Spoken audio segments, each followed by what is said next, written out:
Aleluya, gloria a Dios. Oh Dios, Señor Todopoderoso. Gracias, Señor, en este día. Señor, te damos gracias, Padre Santo, por permitirnos, Señor, llegar en esta hora, Señor. Mis hermanos y yo, Señor. Llenos, oh Señor, para tener entendimiento, Padre amado. Gracias, Padre Santo, por ser tan misericordioso con nosotros, con cada uno de mis hermanos. Oh Señor, tan grande eres tú, Señor, que a cada instante de nuestras vidas nos cuidas, nos guardas de todo peligro. Sí, Señor. Nos pones en el corazón, Señor, esos ríos de agua viva, Padre Santo, que necesitamos, Señor, para llegar a la meta, Padre Santo. Sí, Señor. No permita, Padre Santo, que ninguno de mis hermanos y nuestros pastores, Señor, que esa flama y esas aguas, Señor, se vacíen, Padre Santo. Que cada día seamos más llenos cada día de tu Santo Espíritu, Señor. Que es lo que más necesitamos, Padre amado, en estos tiempos, Señor, que son tan difíciles, Padre amado, en todas las áreas de nuestras vidas. Sí, Señor. Y constantemente somos tentados, Padre Santo. Pero como usted, Señor, nos ha salvado, Señor, de tantas cosas, Señor. Sabemos que tenemos, Señor, el derecho de venir ante tus pies, Señor, y humillarnos, Señor, y pedirte perdón por las cosas que a veces hacemos. Y no son agradables para ti, Padre Santo. Grande eres tú, Señor, grande y misericordioso, Padre amado.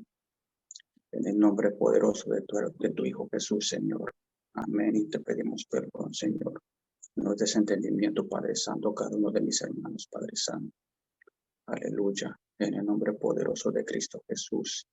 Amén. Y amén, Señor. Gracias. Amén, Señor amado. Amén. Seguimos con la nota que tenemos. Estamos hablando todavía sobre las 12 tribus de Israel. Las tribus de Israel, que en sí no son 12, son 13, pero se dice de las 12 porque en 12 secciones se repartió la tierra de Canaán y se le dio a cada una de las tribus, menos a Leví, posesión de ellas. Ya hemos hablado de 6 de los hijos de Jacob. El primogénito es Rubén. Luego tenemos a Simeón. Luego tenemos a Leví. Luego a Judá. Estos fueron concebidos con Lea, la primera esposa de él, la que no era amada. Luego nació Dan. Luego Neftalí. Estos fueron con la sierva de Raquel, Bilha. Y ahora vamos a entrar con el número 7, que es Gad. Gad nació debido a que como Lea vio que ya no daba hijos y que Raquel estaba teniendo hijos de Zilpa, perdón, de Bilha, entonces vino y le dio a su sierva Zilpa para que también ella tuviera hijos para Lea. Y el primer hijo que nació fue Gad. ¿Ok? El nombre de Gad le fue dado cuando Lea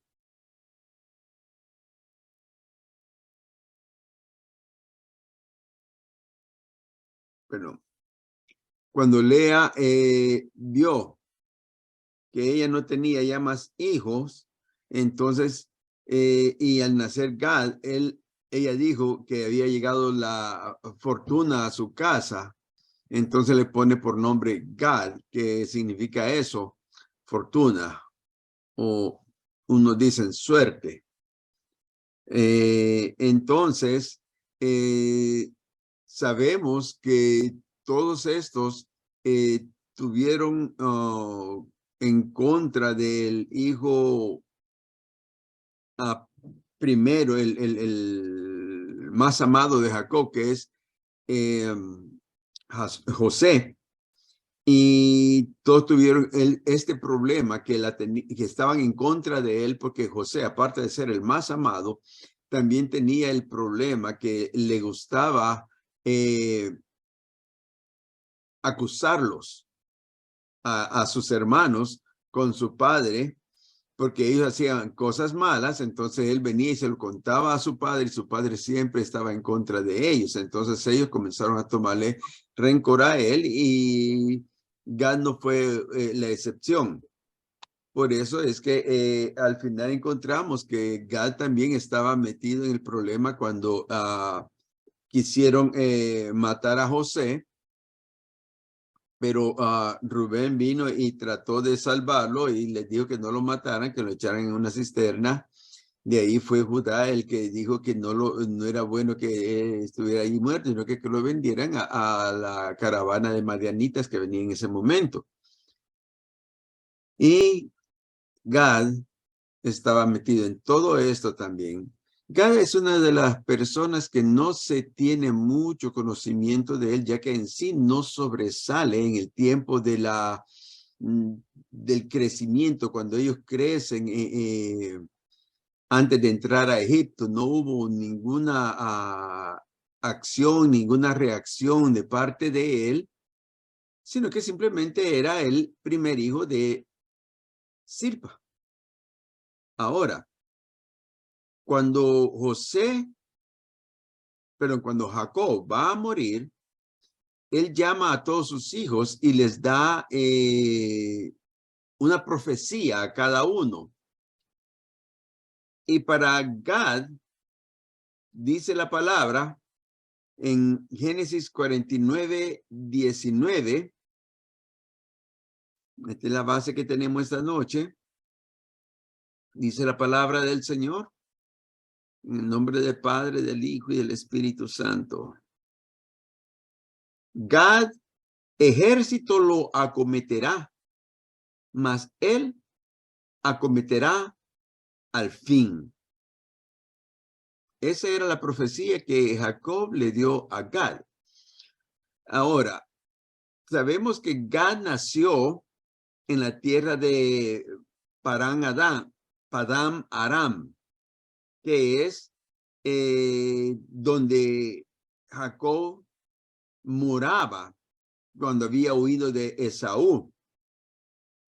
Él nació ahí y, como dije, fue el hijo número 7 de Jacob, el número 1 de Zilpa, y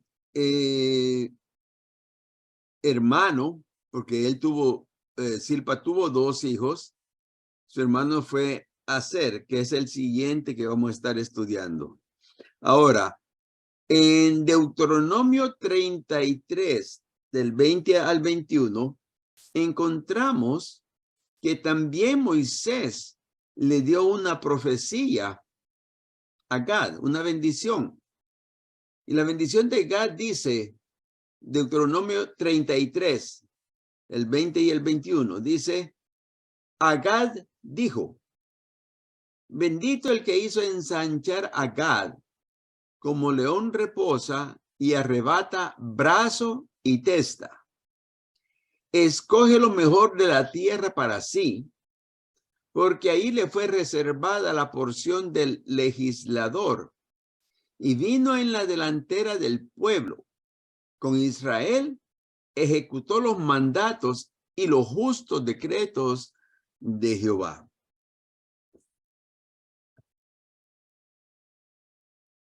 La tribu de Gad fue una de las 3 tribus que lucharon y obtuvieron tierras al este del río Jordán, que es la puerta de entrada a la tierra prometida.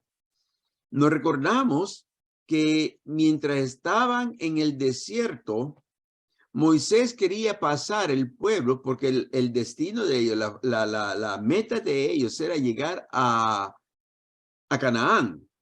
Y Canaán estaba después del río Jordán.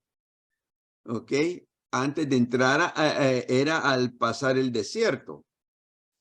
Entonces, él trató de llegar a Canaán sin problemas, pero hubieron pueblos que se opusieron a ellos. En esto está Og, está Hiram, 7 reinos que se opusieron a que Israel pasara por sus tierras. Y lo que hicieron fue declararles la guerra. Y Moisés tuvo que pelear contra ellos. Israel tuvo que pelear contra esas tierras, pero como Dios estaba a favor de ellos, dice la palabra que Jehová los entregó en sus manos. Cuando llegaron ya a la frontera, al río Jordán, tanto Rubén como Gad y como la media tribu de Manases le pidieron a Moisés que se quedaran, que ellos querían la tierra que estaba de este lado del río Jordán. No querían cruzar el río Jordán, sino que querían poseer los reinos que ya habían destruido, porque eran reinos grandes y eran fértiles y ellos tenían mucho ganado. Entonces, le dijeron a Moisés que ellos querían la tierra que acababan de conquistar. Vamos a leer en Jueces 12, del versículo 1 al 6, cuáles fueron esos reinos que Moisés derrotó antes de cruzar el Jordán. Por favor, si me lo lee, Jueces 12, Josué 12. Josué 12.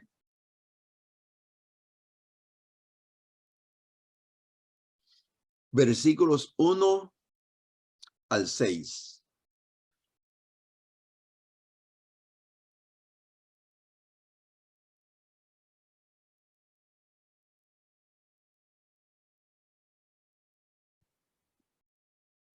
Bendito sea, Señor. Josué 12, Ajá. versículo 1 Ajá. al 6.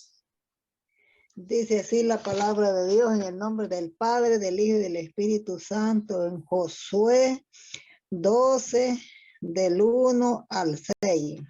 Amén. Dice así: estos son los reyes de la tierra que los hijos de Israel derrotaron y cuya tierra poseyeron al otro lado del Jordán, hacia donde nace el sol, desde el arroyo de Arnón hasta el monte de Hermón, y todo el Arabá al oriente.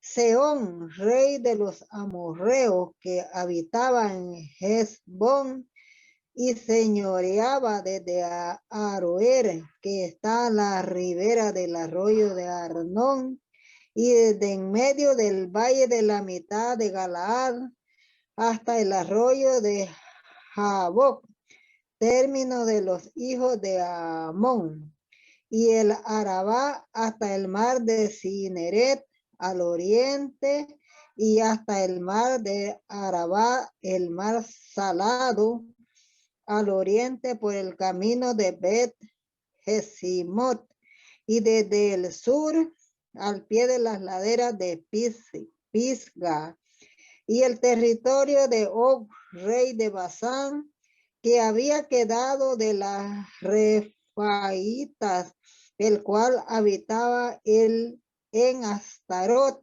y en Edrei, y dominaba en el monte de Hermón, en Salca, en todo Basán, hasta los límites de Jesur y de Maaca y la mitad de Galaad, territorio de Sehón, rey de Hesbón.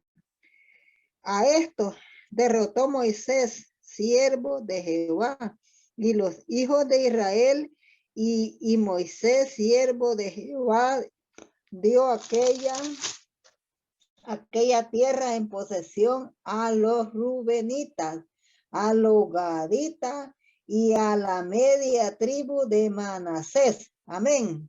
Amén. Todas estas tierras que eran bastante, eran muy amplias, eran tierras de cultivo y de ganado. Entonces, la tribu de Gad y de Rubén y la media tribu de Manases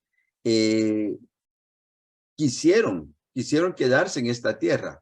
Ahora, ¿cuál era el problema que se presentaba si ellos se quedaban ahí?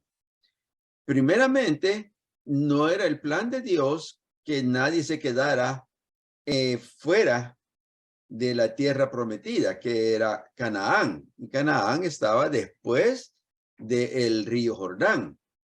Entonces, no cumplirían en sí el pacto que Dios había dado a todo Israel. Pero como era parte también de la profecía que Jacob le había dado a sus hijos, ya que a Rubén le había dicho que lo iba a hacer menor que todos, y ya vimos de que la tribu de Rubén fue la más débil, la más pequeña, que de ahí no salió ningún profeta, de ahí no salió ningún juez, de ahí no salió nada. ¿Por qué? Porque Rubén había perdido la primogenitura que le tocaba, ya que era el primogénito de Jacob, pero al subir él al lecho de su padre, perdió este derecho. Manases simplemente es el segundo hijo de José, y también vio que esa tierra era buena y se quiso quedar ahí con ellos también. Y Gad definitivamente era el más fuerte de los tres y el que tenía más ganado, y veía que aquella tierra era buena para el cultivo también. Así que por ello decidieron quedarse allí. La primera vez, Moisés les advirtió que sus acciones podrían desanimar a los demás y tomar la tierra de Dios, a los demás a tomar la tierra que Dios les había dado. Al igual que el terrible informe de los 10 espías 40 años antes. Los rubenitas y los gaditas le respondieron a Moisés, y veamos qué es lo que le dijeron. En Números 32, versículos 16 al 19.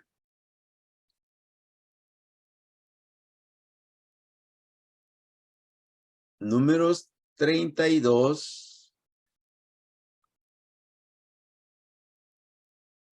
Amén, pastor. Dios lo bendiga. Dios bendiga a mi hermana Ani. Y Dios bendiga a todos. Amén. Amén. Números 32, 16, hasta el 19, ¿verdad? Mi hermana, gracias. Amén. La palabra se lee en el nombre del Padre, Hijo, Espíritu Santo. Amén. Entonces ellos vinieron a Moisés y dijeron: edificaremos aquí majadas para nuestro ganado y ciudades para nuestros niños. Y nosotros nos armaremos e iremos con diligencia delante de los hijos de Israel, hasta que los metamos en su lugar. Y nuestros niños quedarán en ciudades fortificadas a causa de los moradores del país.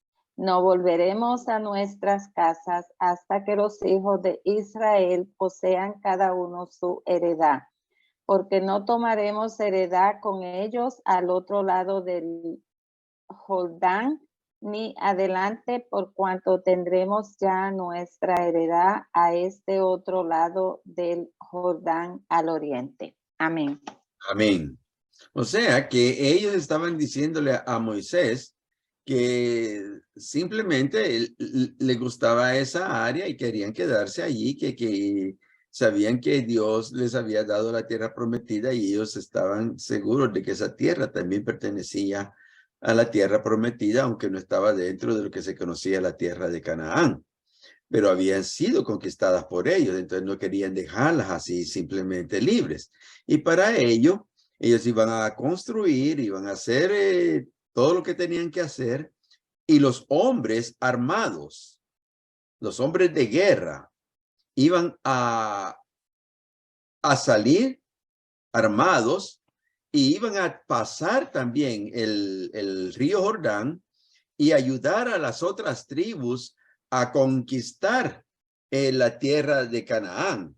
Ahora nosotros nos ponemos a pensar, si había todavía moradores en aquella tierra, como dice la misma palabra, que iban a dejar ciudades fortificadas debido a los moradores de aquella tierra, entonces, ¿quién iba a defender a las mujeres y a los niños que se quedaban en las ciudades? Porque si los hombres de guerra iban a cruzar el Jordán, ¿quiénes eran los que iban a defender en caso de que hubiese un ataque? Cuando nosotros analizamos estos puntos, tratamos de entender las motivaciones de los israelitas. Y sabemos, porque la palabra declara que cuando habla de niños, no está hablando de pequeños de 9, 10 años. No, está hablando incluso de jóvenes ya de 20 años. Porque a los hombres se les identificaba ya de los 20 años hacia arriba. Entonces ya un joven de 20 años ya es una persona que está más que todo que ha sido adiestrada también para la guerra, pero no pertenece al ejército todavía hasta que haya cumplido esa edad. Entonces ellos eran los que se iban a quedar en lugar de que hubiese algún evento de guerra con las tribus que estaban alrededor. Más aparte de esto, sabemos que los pueblos de la tierra, lo que estaban ahí, el amorreo, se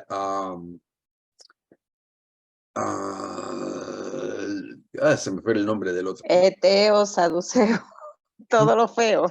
No, porque muchos de ellos, el eteo y el saduceo, están dentro de Canaán. Y estos están aquí al otro lado de Canaán, que están los de Edom, los edomitas, que están... se me fue la otra, se me ha ido uno todavía, pero están ahí. De cual no me acordarme, se los dejo saber.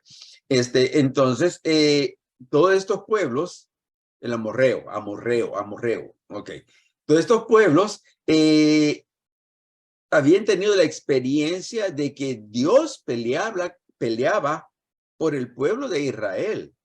Entonces, ellos no estaban descuidados, ellos no estaban simplemente y se habían ido los hombres de guerra, porque Dios todavía estaba a favor de ellos, ya que eran parte del pueblo de Israel. Cualquier cosa que los otros pueblos quisieran hacer contra estas ciudades que iban a quedar fuera de los hombres, que los hombres se habían ido, todavía estaba Dios el que los iba a proteger. Y habiendo tenido la experiencia que habían tenido ya estos pueblos de esta tierra, sabían de que no podían acercarse al pueblo de Israel porque iban a perder siempre, aunque fuese solamente un grupito pequeño de jóvenes de 18, 19, 20 años que hubiese, eran suficientes para poder vencer porque estaban ayudados por el Dios de la gloria. Así que esa es lo que encontramos. ¿Por qué los Gadaítas, los Rubenitas y la media tribu de Manasés decidieron salir ellos con sus hermanos a pelear al otro lado del Jordán y no dejar una guarnición, un grupo en cada ciudad de las que habían conquistado, sino que dejaron nada más a las mujeres, a los ancianos y a los niños, cuidando el ganado y edificando la ciudad? Ahora, ellos le dijeron a Moisés, nosotros pasaremos y no volveremos a nuestra casa hasta que los hijos de Israel posean cada una de su heredad. En aquel tiempo, recuérdese que no había transporte como los de ahora, sino que era prácticamente a pie. Y el territorio de Canaán no era un territorio pequeño, era un territorio bastante amplio. Pero esa fue la resolución que tuvieron ellos. Y por eso es que le pidieron a Moisés que los permitiera quedarse en esa zona, que tomarían esa zona como su heredad. Ahora, ¿qué fue lo que Moisés le respondió? Vamos a ver siempre en Números 32, del 20 al 24.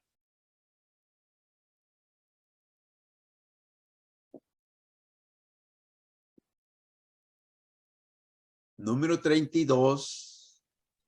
Amén, Leo. Amén, amén. Amén.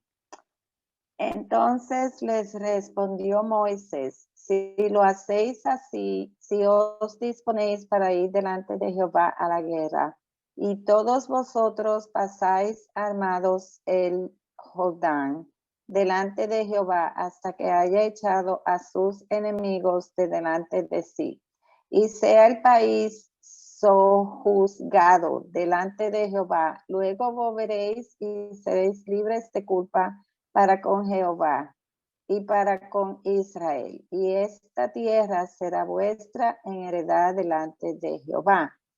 Mas si no lo hacéis, he aquí habréis pecado ante Jehová, y sabed que vuestro pecado os alcanzará. Edificaos ciudades para vuestros niños y majadas para vuestras ovejas, y haced lo que ha declarado vuestra boca. Amén. Amén. O sea que Moisés les ponía el problema primero de que esto podía llegar a ser un problema para las tribus de Israel, ya que esto parecería que ellos no creían de que podrían conquistar la tierra de Canaán. Y por ello ellos querían quedarse de este lado.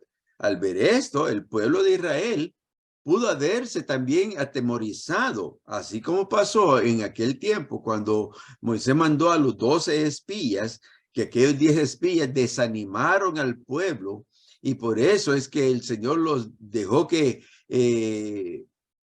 anduvieran por el desierto por 40 años, pero en este caso, los rubenitas, los gadaítas y la media tribu de Manases estaban decididos simplemente a arreglar un poco las ciudades y luego ir delante del pueblo de toda la tierra de Israel para ayudar a conquistar la tierra de Canaán.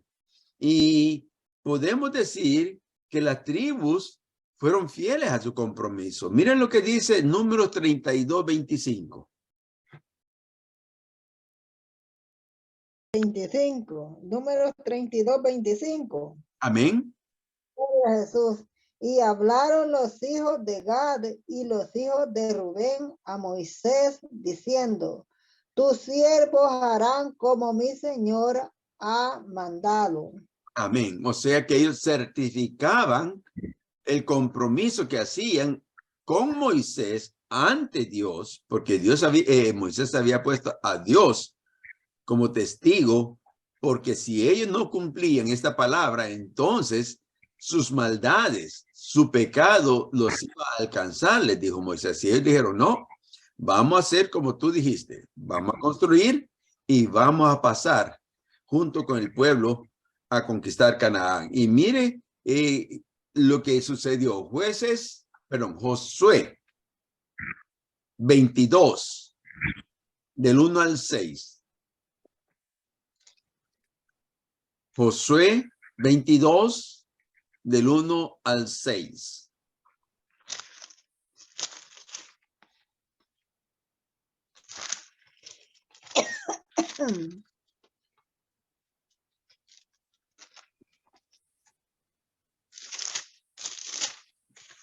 Bendito sea Jehová. Amén, pastor. Gloria. Amén. Dice, entonces Josué llamó a los rubenitas, a los gaditas y a la media tribu de Manases. Y le dijo, vosotros habéis guardado todo lo que Moisés, siervo de Jehová, os mandó, y habéis obedecido a mi voz en todo lo que yo os he mandado. No habéis dejado a vuestros hermanos en este largo tiempo, hasta el día de hoy, sino que os habéis cuidado de guardar los mandamientos de Jehová vuestro Dios. Ahora pues, que Jehová vuestro Dios ha dado reposo a vuestros hermanos, como lo había prometido, volved, regresad a vuestras tiendas, a la tierra de vuestras posesiones, que Moisés, siervo de Jehová, os dio al otro lado del Jordán. Solamente que con diligencia cuidéis de cumplir el mandamiento y la ley que Moisés, siervo de Jehová, os ordenó, que améis a Jehová vuestro Dios y andéis en todos sus caminos, que guardéis sus mandamientos y le sigáis a él, y le sirváis de todo vuestro corazón y de toda vuestra alma.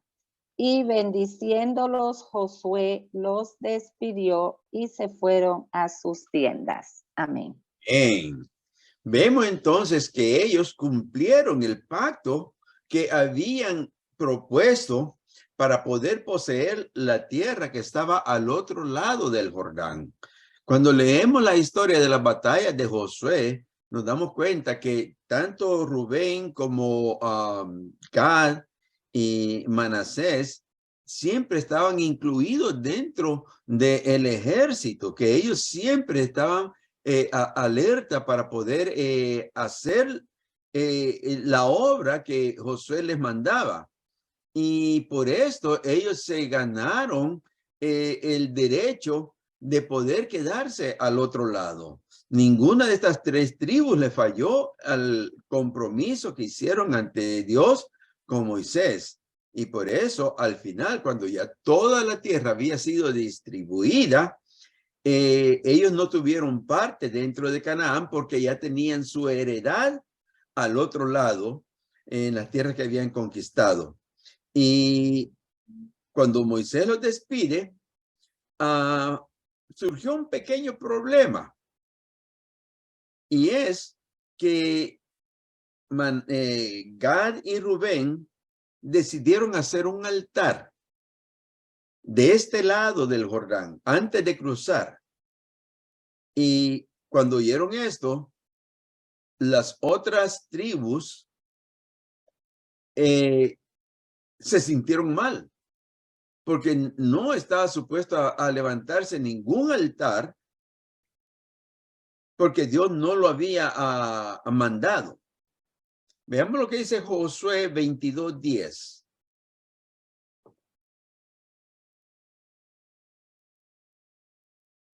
Josué, Amén, pastor. amén, amén.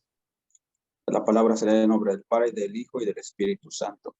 Amén. Y llegó a los límites del Jordán, que está en la tierra de Canaán, los hijos de Rubén y los hijos de Gad, y a media tribu de Manasés, edificaron allí un altar junto al Jordán, un altar de grande apariencia. Amén. Antes de cruzar el Jordán, antes de ir a su tierra, ellos edificaron ese altar. Recuérdese que los altares eran para ofrecer holocausto, para ofrecer ofrendas, para hacer sacrificios, para hacer votos, y esa era la intención de los altares. Entonces, cuando los israelitas supieron que ellos habían hecho este altar, salieron contra ellos, pensando que se estaban rebelando contra el Señor Dios. Sin embargo, las tribus de Gad, Rubén y la media tribu de Manases invocaron al Señor diciendo que él conocía sus motivos y que si habían actuado en rebeldía o en desobediencia, no debían de ser perdonados. Miren lo que dice Josué 22, del 21 al 29. Josué 22, del 21 al 29.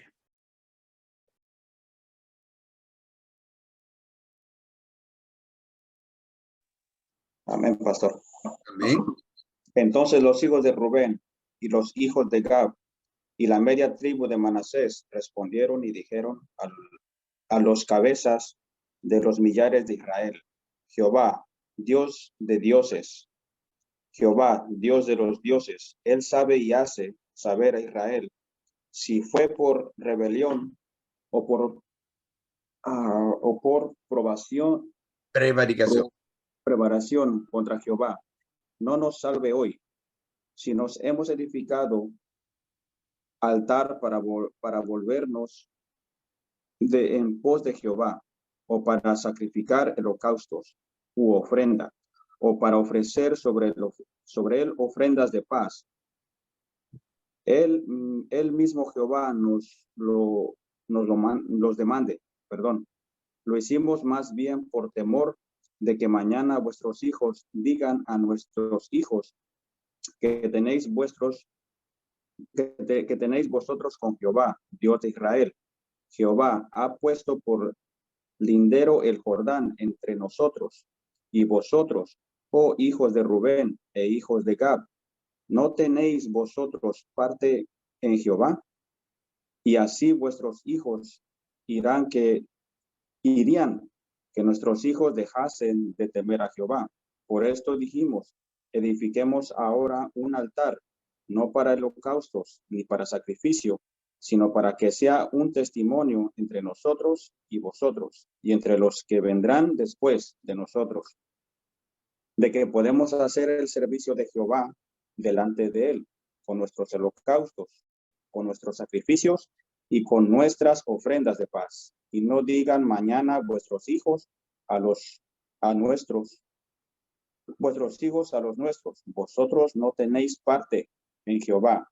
Nosotros pues dijimos, si aconteciere que tal digan a nosotros o a nuestras generaciones en lo porvenir, entonces responderemos, mirad, simil del altar de Jehová, el cual hicieron nuestros padres, no para holocaustos ni sacrificios, sino para que fuese testimonio entre nosotros y vosotros. Nunca tal acontezca que rebelemos contra Jehová, o que nos apartemos hoy de seguir a Jehová, edificando altar para holocaustos, para ofrenda o para sacrificio, además del altar de Jehová.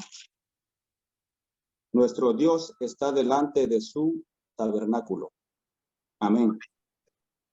En otras palabras, Rubén, Gad y la media tribu de Manasés tenían o temían de que el pueblo de Israel, debido a cómo estaban separados por el río de Jordán, un día, pasadas las generaciones, dijesen que ellos no eran parte del pueblo de Israel, porque estaban al otro lado.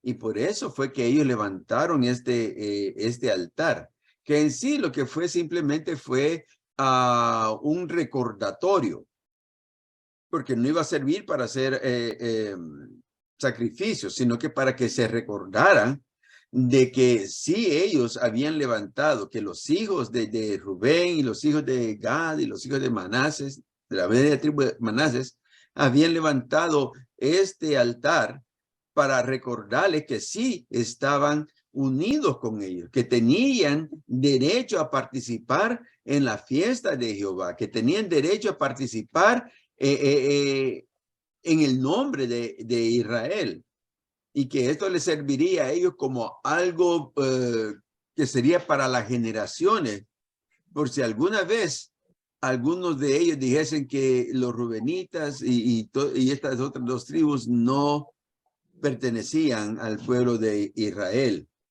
Así que esta fue lo que fue hecho por ellos. Y cuando el pueblo escuchó que la razón por la cual ellos lo habían hecho, se calmaron y desistieron de pelear contra ellos, no porque iba a ser una guerra civil donde verdaderamente hubieran sido destruidas estas tres tribus, la tribu de Rubén, Gad y la media tribu de Manases.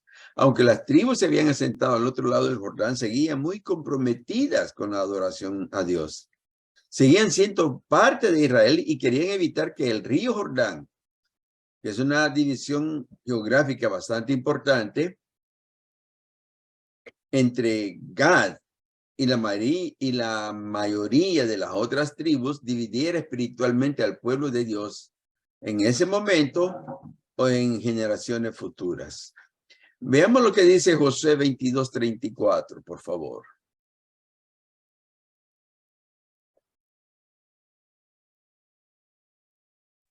Amén. Amén, pastor. Dios le bendiga. Amén, mi hermana Saraí. Dice la palabra del Señor. Y los hijos de Rubén y los hijos de Gad pusieron por nombre al altar Ed, porque testimonio es entre nosotros que Jehová es Dios. Amén. Ed, que simplemente significa testimonio. ¿Ok? Entonces ahora entendemos por qué es que a las tribus de Rubén, de Gad y la media tribu de Manases se quedó al otro lado del Jordán. Amén. ¿Alguna pregunta, alguna aportación, algo que tengan que decirme?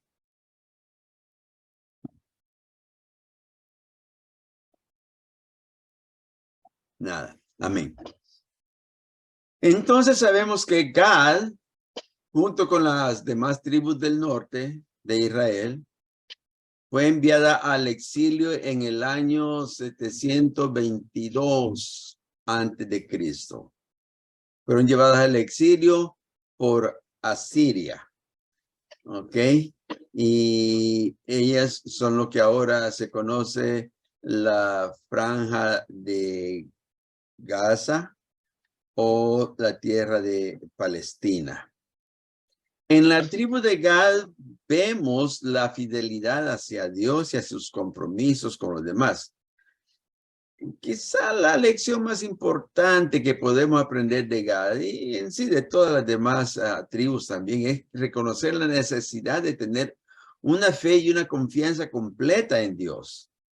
Dios le ordenó a Moisés que le recordara a los israelitas lo que está en Deuteronomio 29:9.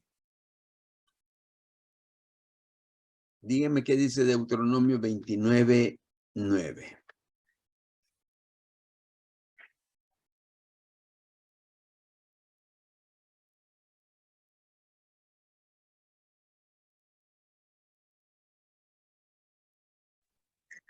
Amén. Amén. Vaya.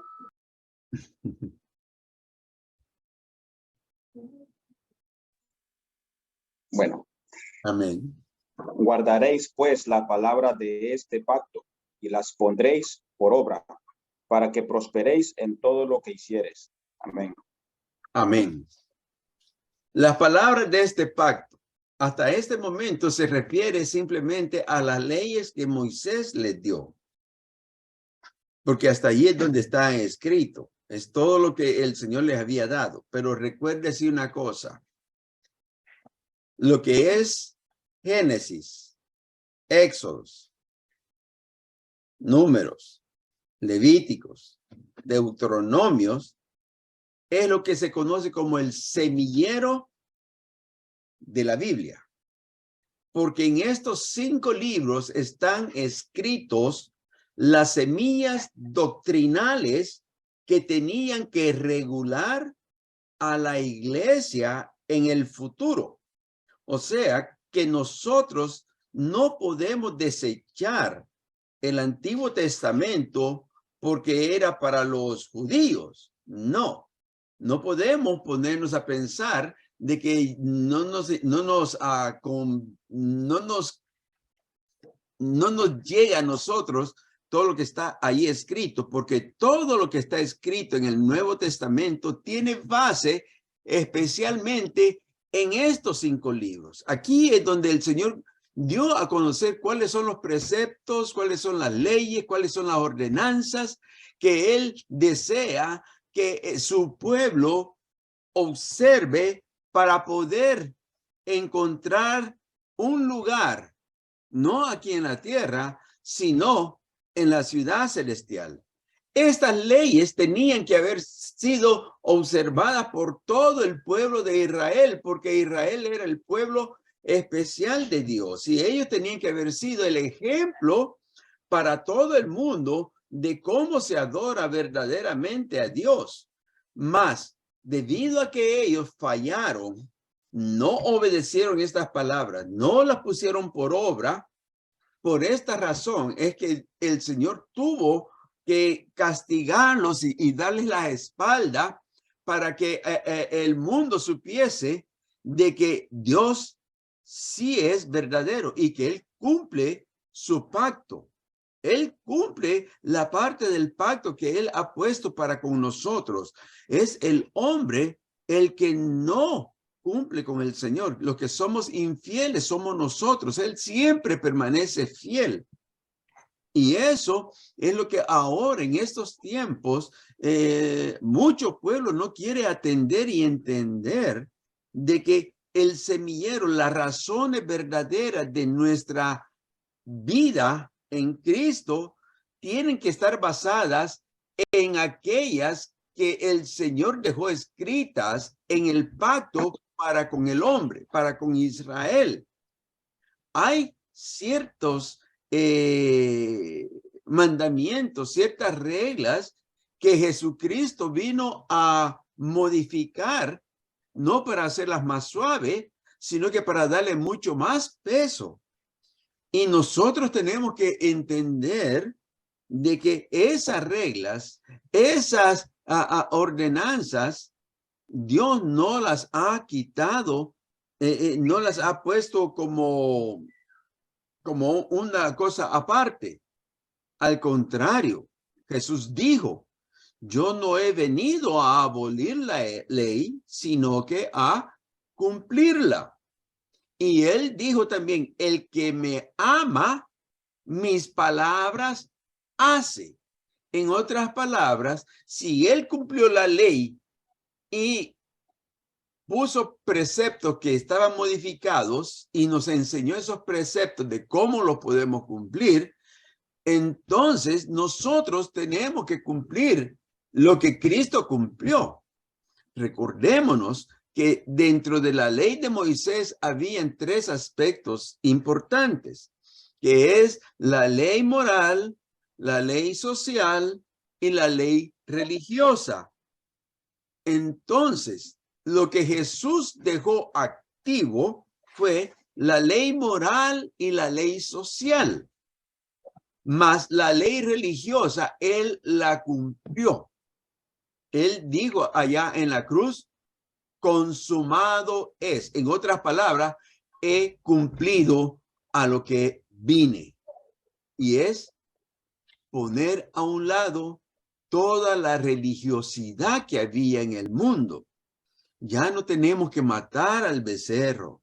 Ya no tenemos que llevar tortolas. Ya no tenemos que hacer ninguno de aquellos sacrificios que se hacían en el Antiguo Testamento, porque ya Jesucristo los hizo por nosotros. Ya estamos libres de esa ley. Más de la ley social y de la ley moral, el Señor las estableció y las puso más fuertes para que especialmente nosotros, la iglesia, las observemos y las sigamos tal y como Él las dejó, sin quitarle ni ponerle, deseándola, como dice Pedro, como la leche no adulterada, no como en la iglesia moderna de que está tratando de buscar dentro de las muchas definiciones de una palabra la mejor que le conviene a ella y tratar de hacer las cosas de acuerdo a lo que ella quiere y no como Dios demanda. Yo siempre he hablado acerca de hay que tener cuidado sobre la versión de Biblia que estamos leyendo, porque dependiendo del traductor, dependiendo de la casa traductora, traductor y dependiendo de la fuente hacia donde quieren guiar al pueblo, hay muchas traducciones que tienen errores muy graves. Errores que si uno simplemente lo leyera, no le encontraríamos problema, porque parece que está bien. Pero cuando nosotros tratamos de buscar lo que es la raíz, lo que es la importancia, nos damos cuenta de que hay palabras que no están bien escritas y le dan un sentido diferente a lo que la Biblia en sí trata de enseñarnos. Un ejemplo sencillo lo tuve hace poco con uno que tengo como maestro, tomando unos cursos en línea. Y es que él usa la nueva versión internacional. Y dice en la nueva versión internacional, cuando en el capítulo 3, 26, cuando Adán le pone nombre a Eva, dice, y llamó a su mujer Eva porque ella sería la madre de todos los vivientes. Entonces vengo yo y le digo, pero no es el verbo en futuro, el verbo ser en futuro, sino el verbo ser en pasado, porque la palabra dice, porque ella era la madre de todos los vivientes. Entonces entramos en esta plática acerca de los verbos, de que hay que buscar la definición, y le digo, sí, le digo, pero tenemos que aceptar lo que la palabra dice en el original. En el original, el verbo yabal no está en futuro, sino que está en el pasado, un pasado perfecto. Lo que quiere decir entonces de que Eva se le fue el nombre no por los hijos que iba a tener, sino por los hijos que ya había tenido. Era la madre de todos los vivientes. Entonces, y el verbo era no significa lo que veía en el futuro, sino que lo que había en el pasado. Y tuvimos esa pequeña discrepancia. Pero yo no puedo aceptar algo en lo que la palabra definitivamente me está enseñando claramente lo que ella quiere decir, porque entonces yo le estoy poniendo a la palabra lo que a mí me parece. Si yo quisiera decir de que Eva y Adán no tuvieron hijos en el Edén, definitivamente yo siempre pongo la palabra sería, porque sería entonces que ellos tuvieron hijos después cuando salieron del huerto del Edén. El problema viene a ser de que los dos primeros hijos de ellos fueron Caín y Abel. Y Caín mató a Abel. Se quedó solo uno. Y volvemos al grande problema que muchos han puesto, ¿de dónde apareció la mujer de Caín? Porque la Biblia dice que cuando llegó a Noé, que él conoció a su mujer. Y bueno, eso ya es un estudio que ya lo hemos dado, pero estas cositas así pequeñitas son las que nosotros tenemos que tener cuidado acerca de las traducciones que leemos. Hay que tener mucho cuidado y buscar siempre de que armonice la palabra en sí misma, porque la palabra no se contradice en ningún momento. Siempre la palabra se pone en acuerdo ella misma para dejar saber lo que ella quiere dejar y enseñarnos para poder nosotros tener una visión completa de lo que la palabra quiere decir. Otro de los ejemplos es acerca de María. Mucho de la religión católica dice de que María fue elegida desde antes del tiempo para que fuese una mujer santa, un vaso santo en el cual no habría ni mancha, ni error, ni pecado, para que entonces Jesús pudiese venir y ser santo. El problema se encuentra en que la generación de María, como ella viene de la tribu de David, también de la tribu de Judá, en la generación de María nosotros encontramos mujeres que no eran santas. Tenemos a Rahab, que está definitivo, claramente designado que era una ramera. Tenemos a Ruth, que no era israelita, sino que era moabita. Tenemos a Betsabé, que fue también otra adúltera, que tuvo relaciones con Salomón, estando casada con Urías. Con David. Perdón, con David. Gracias, hermana Alba. Tenemos también a, ¿cómo se llama? La nuera de Judá, Tamar. Tamar, que también adulteró en cierta forma, ya que como no veía que le daban al último hijo, Judá no se lo daba como marido, entonces ella se vistió de ramera y se acostó con Judá y tuvo hijos de él. O sea, no es una generación limpia y santa, como ellos quieren decir. Sí, María era diferente a las demás, e encontró gracia ante el Señor, pero no por sus generaciones, sino que por ella misma.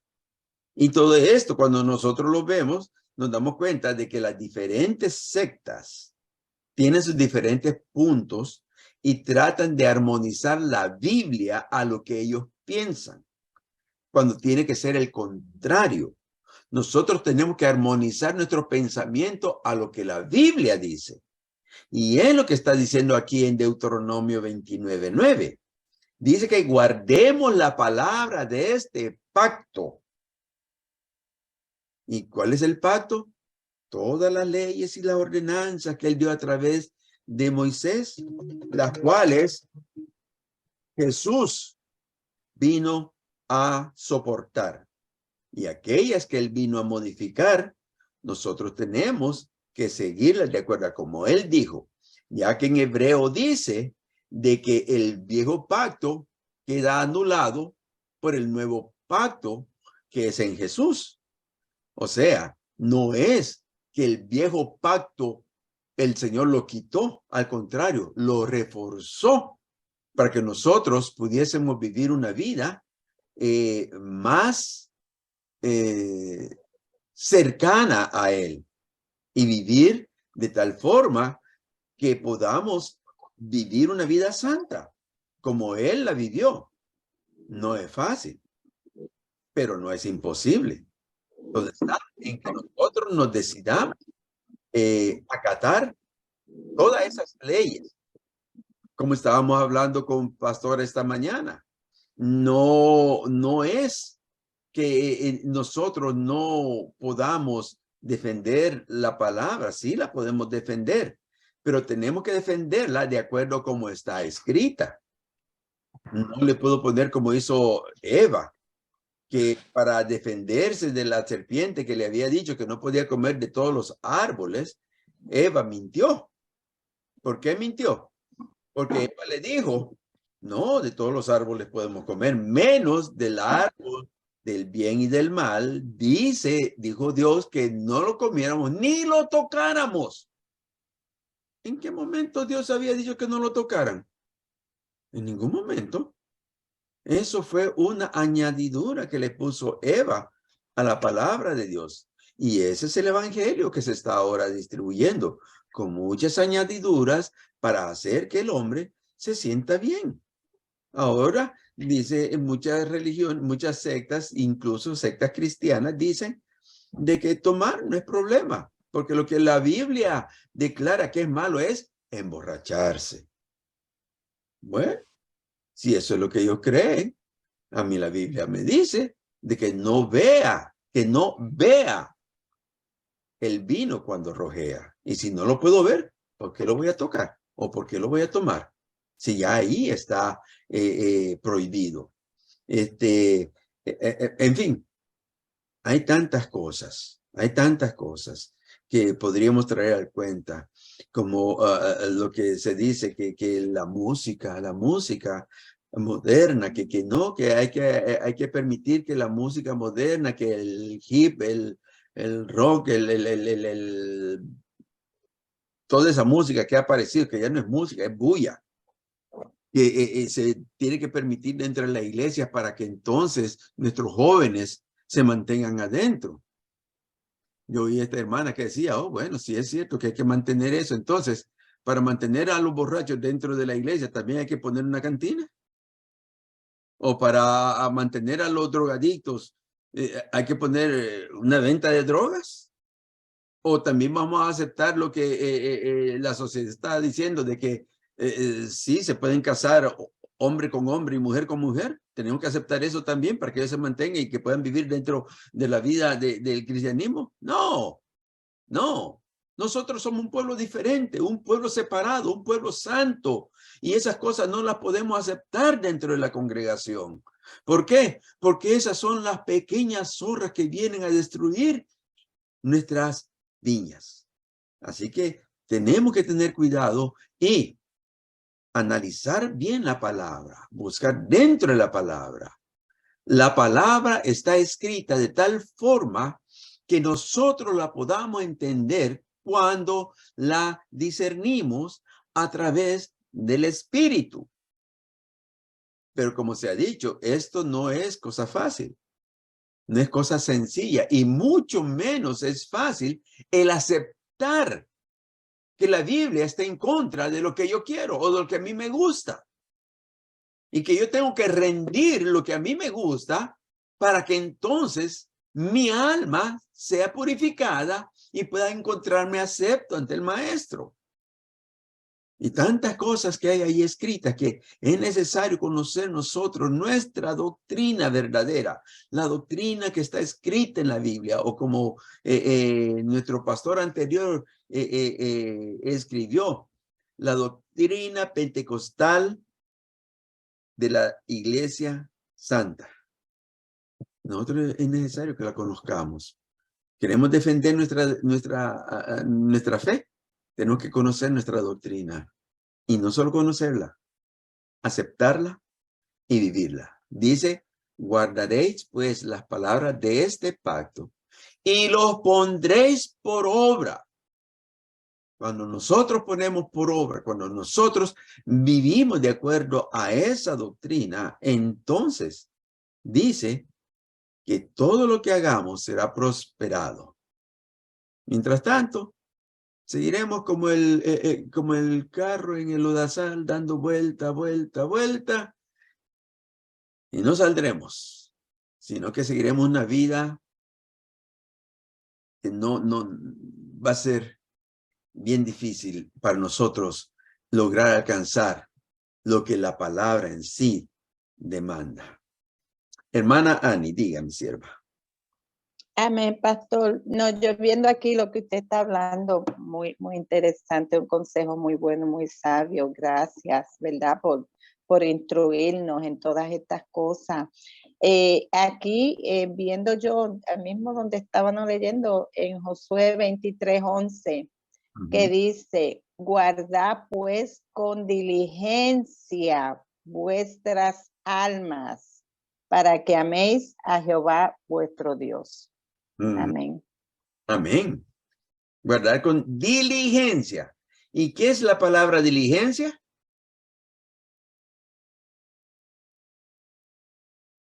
¿Qué es diligencia? Diligent. Usted sabe que esa para mí es difícil explicarla, pero yo la entiendo. I know. Diligencia. La palabra diligencia significa con precisión, con certidumbre, con apego, con rapidez y con firmeza. Cuando nosotros tomamos la palabra en ese sentido, entonces nosotros estamos guardando lo que Dios demanda de nosotros y no caeremos fácilmente. Es que, miren, amados, la palabra de Dios es sencilla de entender, sencillísima de entender. El problema se encuentra en nosotros, porque si nosotros no doblegamos nuestro ego, si no doblegamos nuestro orgullo, si no doblegamos ese sentir de que yo soy así, la palabra de Dios no va a tener mucha cabida en nuestras vidas. Dios quiere limpiarnos por completo y todo eso, el orgullo, la vanidad, el egocentrismo, todo eso tiene que desaparecer de nuestras vidas. No podemos vivir una vida cristiana con esas malas costumbres. Es cierto, somos personas diferentes, somos personas, cada quien es un mundo diferente. Pero la Biblia nos habla a nosotros que tenemos que cambiar. Si Él ya nos hizo criaturas nuevas, si Él ya borró nuestros pecados pasados, ¿por qué nosotros vamos a seguir cargando con ese peso de nuestras faltas, de nuestras malas costumbres, de nuestras intenciones? Lo que el Señor quiere es que nos despojemos completamente de eso y aceptemos su palabra. Aceptemos su palabra. Óigame, si nosotros hablamos ahora, bueno, no solamente a los jóvenes, porque también he visto personas de edad, que eso de andar con pantalones rotos, eso es símbolo de miseria. No, no, eso no. Sí, eso es miseria. Esa es pobreza. Eso es solamente para aquellas personas que no tenían para comprar más. Y nosotros no somos así. El Señor no nos ha llamado a ser pordioseros. Nosotros somos real sacerdocio. Somos pueblo escogido. Que tenemos que ser luz para las tinieblas. Pero si yo ando con un pantalón ahí todo bajo enseñando la ropa interior, ¿cómo le voy a hablar de moralidad a otros si yo mismo estoy siendo inmoral? ¿Cómo yo le puedo hablar de pudor a otros si yo no lo estoy enseñando? Todas esas cositas. El Señor nos demanda a nosotros que tenemos que cambiar y ser diferentes a este mundo. Lo he dicho y lo repetiré siempre. Santidad no es simplemente ser apartado. Santidad significa ser diferente. Ser diferente. Que te puedan señalar. Que digan, ese es cristiano. No simplemente por lo que llevas en tu mano. No porque vas a una iglesia. No, sino porque estás viviendo una vida de acuerdo a la voluntad de Dios. Amén. Si hay alguna otra aportación. Pastor, una preguntita. Diga, siervo amado. Usted dijo los 5 libros, que era Deuteronomio, Levítico, Josué, Éxodo y... No. Génesis. Génesis. Éxodos. Ajá. Levíticos. Ajá. Números. Y números. Es el Pentateuco, los 5 primeros libros de la Biblia. En ellos encontramos la semilla de toda la doctrina que el Señor ha dejado para nosotros. Ok, entonces es Éxodo, Génesis, Éxodo, Números, Levítico y Josué, ¿verdad? Deuteronomio. Perdón. Deuteronomio. Ya Josué entra de lo que se conoce como los libros históricos. Otra preguntita, pastor. Usted habló y tocó el tema de un ejemplo de la interpretación de la palabra, ¿verdad? Sí. A juicio suyo, a su conocimiento suyo, porque obviamente pues uno está empezando, yo, a mi experiencia, la Reina Valera 1960 es más o menos algo que no se desvía de lo que usted estaba hablando. Es la más aceptable. Más aceptable. Podría tomar la Reina Valera de 1909, pero las palabras son bastante difíciles de entender porque hay que darle el correcto sentido. La Reina Valera 1969 fue la que más se le acercó a la que es 1960. Yo he escuchado que supuestamente que obviamente cuando fue la versión más apegada, que fue la original, creo que dice que es la portuguesa, que es la más así, que es No, no, no. La más apegada entre las antiguas es la de Casidoro y Reina. Ok, muy bien. La que se le llama la Biblia del oso. Sí, Es la más apegada.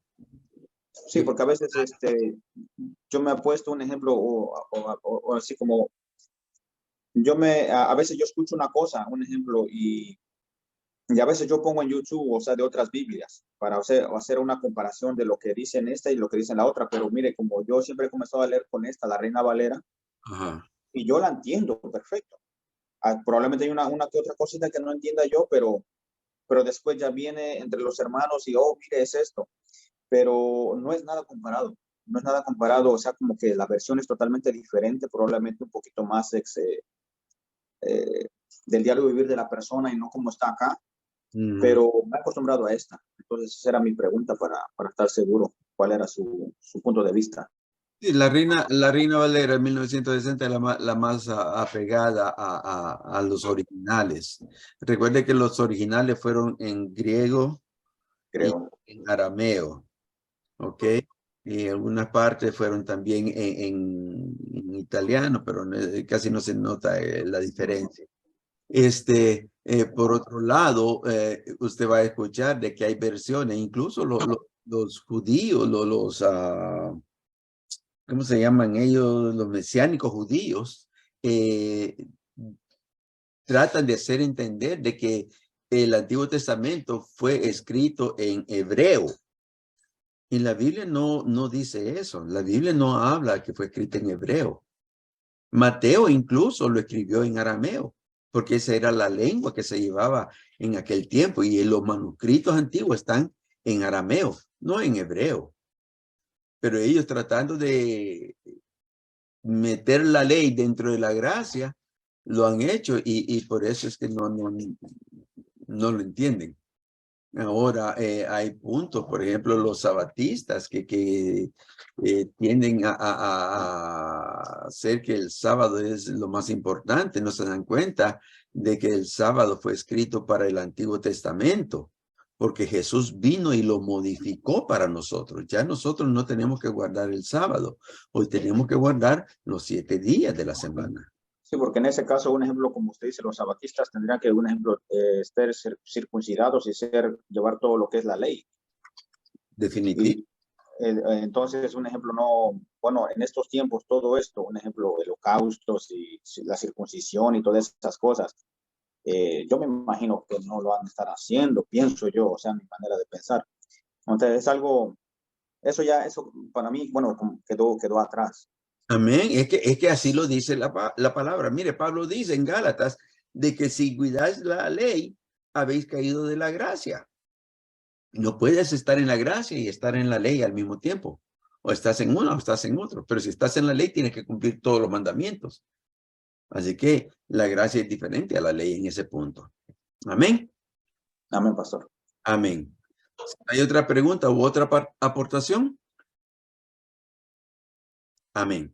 Entonces nos hemos quedado hasta aquí y vamos a seguir con la tribu de Gad y luego estaremos entrando a la tribu número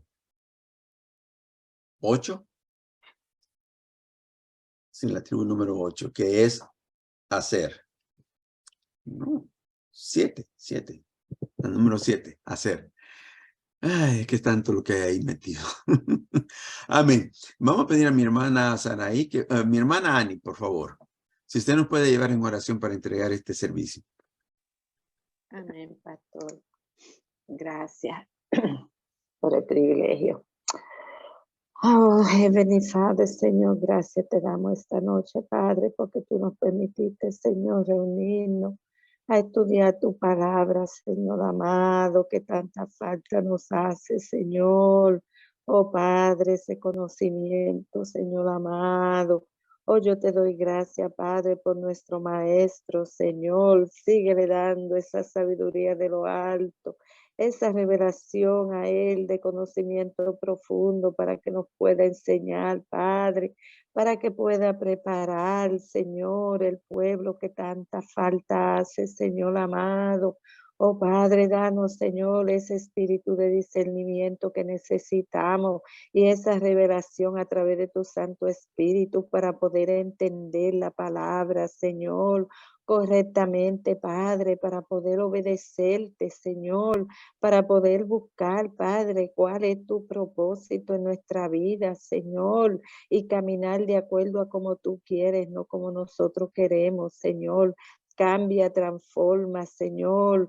Móldanos, Padre, a tu forma, Señor amado, y síguenos, Padre, enseñando, Padre, corrigiéndonos cuando tengas que hacerlo, Señor, que nosotros lo recibimos con gusto, Padre, porque tu palabra dice que el Padre al Hijo que ama corrige, Señor, y si tú no nos corriges lo que está mal, ¿cómo vamos a saber y cómo vamos a caminar en tu voluntad, Señor? Oh, gracias te doy, Padre Santo. Síguele dando mucha salud, mucha fortaleza al maestro, a su familia, a la hermana Vilma, a todos sus hijos, sus nietos. Señor, bendícelos, guárdalos, Padre, en todo. Cada uno de mis hermanos aquí que se reunieron esta noche, Padre, y los que no se pudieron reunir también, tú sabes por qué razón. Guárdalos, Señor, y bendícelos a ellos también. Cuídanos, Señor, en esta noche que vamos a salir de esta clase, pero no de tu presencia, Señor, pidiéndote que seas tú, guardándonos a cada uno de nosotros, guardando nuestra familia, guardando nuestros hogares, Señor, y que sigas, Padre amado, revelándote a nuestra vida, Señor, que podamos seguir meditando en esa palabra, Señor, de día y de noche, Padre, y la atesoremos en nuestros corazones. Gracias te doy, amado Jesús. En el nombre de Jesús hemos orado, sabiendo, Señor, que tú estás oyendo, Padre, y que tú siempre estás obrando, Padre. Tú siempre estás cuidando de tus hijos, Señor, porque tú sabes de qué te